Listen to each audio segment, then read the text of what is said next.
Given that log x is equal to 0, find the value of x. This is a multiple choice question, and so you solve the question, and then after that we will pick the correct option. From logarithm, we know that whenever we write a logarithm without a base, it means that the base is 10. So I'm going to rewrite this with a base of 10. When I do that, I'll have log x base 10 base 10, and this is equal to 0. Once again, from logarithm, we know that if we have log x base b and it is equal to a, x will be equal to b exponent a.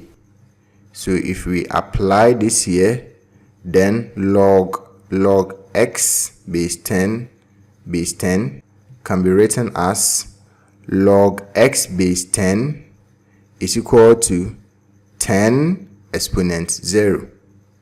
As you can see here, if we have log x base b is equal to a, then x will be equal to b exponent a.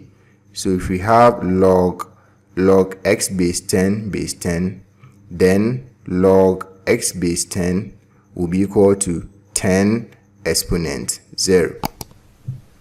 10 exponent 0 will give us 1, and so log x base 10 will be equal to 1. Once again, if we have log x base b is equal to a, then x is equal to b exponent a. So if we have log x base 10 is equal to 1, then x is equal to 10 exponent 1. The question wants us to find the value of x, and the value of x is 10 exponent 1, which is 10.